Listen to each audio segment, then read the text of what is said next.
Всем привет! Пока готовлю следующее видео, решил выпустить промежуточное про покупку игр на Switch.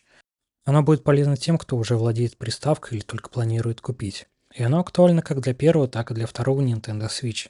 В этом плане приставки не отличаются. Существует миф, что игры на Switch очень дорогие, что они стоят 5000 рублей, 6000, 7 и до бесконечности, в зависимости от того, насколько большую пойманную на рыбалке рыбу захочет показать автор утверждения. В реальности типичная игра на Switch стоит в районе 3000. Безусловно, это все еще дороже, чем в Steam, но уже не так страшно. Но это относится в первую очередь к физическим копиям игр. Дешевой площадкой для их покупки является Авито. Спустя месяц после выхода там уже можно купить свежую новинку ниже официальной цены. Для примера возьмем Киберпанк 2077. В крупных сетевых магазинах игру можно легко купить за 7000 в DNS, за 7,5 в онлайн трейд и даже за 8,5 в MVideo Eldorado. На Авито же картридж в среднем продают за 4,5. Это не БУ, а совершенно новая и запечатанная копия.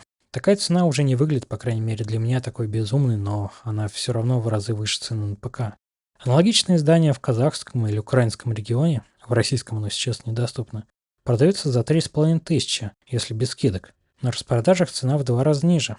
Поэтому за физическими копиями я советую идти на Авито. Естественно, я не обещаю и не гарантирую, что все продавцы честные ребята, которые не обманут. Авито, как Алиэкспресс, Яндекс.Маркет, Озон, Wildberries – это большой базар, где товары продают самые разные люди. Среди них могут быть мошенники. Маркетплейсы предпринимают какие-то меры по борьбе с ними, но в первую очередь нужно самостоятельно изучать отзывы и продавцов и оценивать риски. Говоря про риски, стоит упомянуть появившийся не так давно еще один. Он связан с покупкой БУ картриджей. Это MixSwitch. Если не вдаваться в детали, это проект китайских хакеров, который позволяет создавать образы лицензионных картриджей и запускать их на немодифицированной консоли. Или выкладывать в интернет. Естественно, я не рекомендую использовать MixSwitch. Если поднимать пиратский флаг, то через чиповку консоли. И, естественно, использование MixSwitch приводит к бану консоли при следующем заходе в сеть. И к бану может привести купленный с рук картридж, с которого сняли копию. Я лично с таким не сталкивался и не знаю никого, кто сталкивался, но я читал в интернете истории о таких банах. К счастью, все они оканчивались хорошо. Человек обращался в поддержку Nintendo и прикладывал доказательства, что у него честно купленный картридж, после чего бан снимали.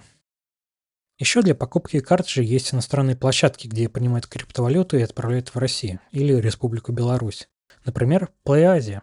Но будем считать это материалом для продвинутых и оставим за рамками ролика. Теперь давайте поговорим про покупку цифровых версий у Nintendo. И тут у нас есть развилка в зависимости от наличия иностранной, в смысле не российской, не белорусской банковской карты. Если она у вас есть, то повезло, можно выбрать дешевый регион. Цены на игры в eShop не так сильно отличаются для разных стран, как в Steam, но, тем не менее, некоторые регионы в среднем выгоднее других. Тут я рекомендую выбрать ЮАР, Южноафриканскую республику. Этот регион в среднем один из самых дешевых, и там очень легко использовать иностранные карты, так как для оплаты не требуются дополнительные данные, просто номер, дата и код с обратной стороны. И если такой карты нет, то остается использовать карты с кодами пополнения. Купить их можно во множестве мест. Я не буду рекламировать конкретные сайты. Скажу лишь, что коды пополнения продаются реально везде. От старой доброй Плати.ру до мобильного приложения вашего банка или сотового оператора. Просто выбирайте самый дешевый вариант из надежных. Карты пополнения в основном продаются для США и Польши. Я советую выбирать США, просто потому что там более удобные номиналы и чуть ниже цены. Теперь, когда определились с регионом и способом оплаты, пора менять регион аккаунта. В отличие от других приставок, сделать это здесь очень просто. Заходим в ваш аккаунт Nintendo на сайте My Nintendo. Нажимаем обзор учетной записи Nintendo. Далее настройки учетной записи. И изменить.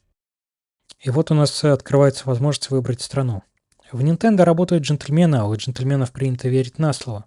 Если ты сегодня чувствуешь себя африканцем, то ты африканец, и тебе не нужно ничего доказывать, использовать РКН, указывать адрес или предоставлять документы. Стран здесь так много, что можно потеряться, однако на самом деле большинство из них недоступны. Выбрав свою любимую и зайдя в магазин, вы увидите лишь ошибку, что в этом регионе eShop недоступен, поэтому выбирайте только те, где магазин есть. Найти список регионов и сравнивать в них цены можно на специализированных сайтах. Каких-то ограничений на смену региона нет, в отличие от Xbox и PlayStation. Меняйте так часто, как хотите. Должны лишь выполняться 2 условия. Для подписок выключено автопродление и на счету нет денег. Списать мешающие копейки можно через обращение в поддержку. Но есть регионы, где деньги будут удаляться со счета автоматически при смене. например, США. Разговоры про другие регионы неизбежно вызывают вопрос, а будет ли там в игре русский язык? Да, будет, почти наверняка. Обычно на Nintendo все игры имеют все локализации во всех регионах. Но есть исключения. Например, иногда для Азии выходят более дешевые версии без большинства европейских языков. Проверить наличие языков в выбранном регионе можно в самом магазине или на специализированных сайтах, например, Deku Deals. Аналогично с физическими копиями. Например, Astral Chain имеет версию как с более широким набором языков, так и с более узким, где уже нет русского. Тут уже смотрите на карточку товара и спрашивайте у продавца, если информации о языках нет. Также есть интересный подход у некоторых издателей. Его можно увидеть у CD Projekt Red в Ведьмаке 3 и Cyberpunk 2077, у Blizzard в Diablo 3 и у Bethesda в Skyrim. Локализации выпускаются в виде бесплатных DLC, их можно скачать для любой версии игры, независимо от того, какие языки шли в комплекте. Например, у меня американское издание Cyberpunk 2077, где есть только английская озвучка, а русскую я скачал из магазина. В итоге можно сказать, что покупать игры на Switch это не так страшно и дорого, как кажется на первый взгляд. Даже сейчас, несмотря на санкции, это все еще возможно и относительно удобно. Удобно относительно консоли от конкурентов Xbox и PlayStation. Есть разные варианты от картриджей на Авито до eShop'ов в разных регионах, и почти всегда можно найти способ для себя. Главное быть внимательным. Надеюсь, это видео кому-нибудь поможет. А пока до встречи в следующем видео.